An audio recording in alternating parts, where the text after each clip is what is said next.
The morning of my funeral arrived beneath an unexpectedly cold Parisian sky in the spring of 1964. Mourners gathered inside the old church to bid farewell to Colonel Jacques Bouvard, decorated veteran, master assassin, and one of Spectre's most feared operatives. My coffin rested before the altar, draped with a ceremonial flag embroidered with the initials JB. The priest moved slowly around it, swinging a silver censer that filled the sanctuary with drifting clouds of incense while Latin prayers echoed beneath the vaulted ceiling. At the center of the grieving crowd stood my widow.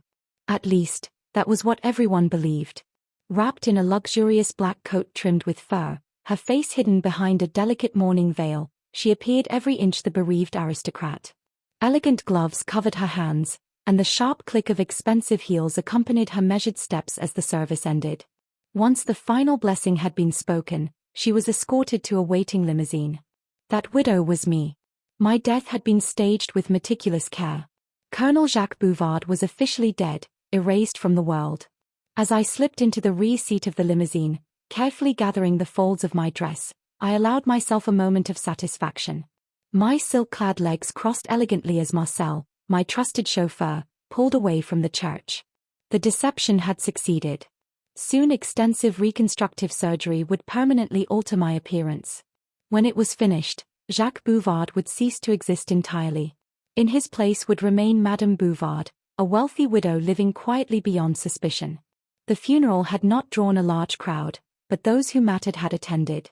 Among them was my closest associate with Inspector, Irma Bunt.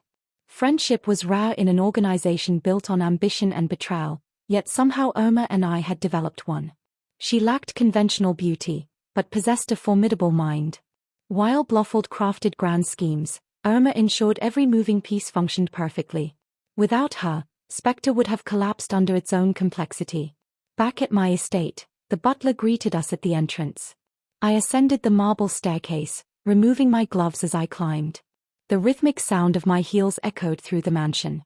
Reaching the upstairs drawing room, I entered and locked the door behind me. Then I saw him. A tall man rose calmly from an armchair near the fireplace. His dark eyes studied me with unsettling confidence. "Madam," he said smoothly, "please accept my condolences." The sympathy sounded genuine. That was why his punch caught me completely by surprise. The blow struck with tremendous force, sending me crashing across a delicate antique table. "You made one mistake, Colonel," he remarked. "A widow doesn't open her own car door." Pain exploded through my ribs, but training took over instantly. I seized a nearby chair and smashed it into him before hurling a concealed knife. The blade missed its mark, pinning his sleeve to a cabinet. He tore free and shoved the heavy furniture down on top of me. Assuming I was unconscious, he approached and ripped away my hat, veil, and wig. That was exactly what I wanted him to think. My eyes snapped open. A kick sent him sprawling backward. I rose and attacked. The battle that followed tore the drawing room apart. Furniture splintered. Glass shattered. Neither of us held back. In the end, however, he proved stronger. I found myself face down on the floor, his knee grinding into my spine while an iron poker pressed brutally across my throat. He pulled. Something cracked. Darkness swallowed everything. When consciousness finally returned, 3 weeks had passed. I awoke in a private Spectre medical facility, weak and unable to move properly. Sitting beside my bed was Irma Bunt, casually eating grapes from a bowl on the bedside table. "Don't try to speak," she warned. I discovered immediately that she was right. My attacker had broken my neck and crushed my larynx. The surgeons had saved my life, but the damage was severe. "It's remarkable you're alive at all," Irma explained. "A few minutes delay and you would have died. Fortunately, your spinal cord escaped serious damage. Your vertebrae will heal. Your voice, however, is another matter." The reconstruction surgeries restored basic speech, but my former commanding voice was gone forever. What remained was a permanent rasp barely louder than a whisper. Irma informed me that my survival remained a closely guarded secret. Only she and Blofeld knew the truth. Since nobody could identify the traitor responsible for the attack, secrecy was essential. A suspected operative had already been executed as a precaution. Meanwhile, other Spectre operations had suffered catastrophic setbacks. One ambitious nuclear extortion scheme had been destroyed by British intelligence and American military forces. Several key agents were dead. For the moment, however, none of that mattered. I was given a new identity. Brigitte Morceau. Widow. Dressmaker. Invisible. Irma understood something few others ever had. My disguise had never been entirely professional. Beneath Jacques Bouvard existed another self that had long struggled to emerge. During one visit she revealed a secret from her past. Near the end of the war, she had worked with a brilliant scientist named Victor Krelmar. Together they pursued an extraordinary project, a machine capable of transferring human consciousness between bodies. The research had never been completed before Germany's collapse. Krelmar vanished. Yet Irma remained convinced he survived. If he's alive, she said, he never abandoned his work. One day we'll find him. Her eyes gleamed with ambition. And when we do, Jacqueline, you will finally become the woman you were meant to be. At the time it sounded impossible. A fantasy. A dream. I would eventually learn how wrong I was. Recovery consumed years. Eventually I settled into the quiet existence of Brigitte Morceau in a small northern French town. My days were spent designing dresses and serving wealthy clients. For the most part, my former life remained buried. There was one exception. A predator who had preyed upon local children disappeared after wandering into the nearby forest. Nobody ever found him. 4 years after my near-fatal encounter, the call finally came. Paris. The meeting place was a café on Avenue Victor Hugo, overlooking the distant Arc de Triomphe. Across the street stood a refugee assistance center. Officially. Unofficially, it concealed one of Spectre's principal headquarters. As I approached, 4 unmarked vans suddenly converged on the building. Armed men in tactical gear poured out and stormed the entrance. Behind them strode a stylish woman carrying a pistol. The raid had begun. I didn't react. Instead, I continued walking toward the cafe. There, seated at an outdoor table, waited an astonishingly beautiful blonde woman in her early 20s.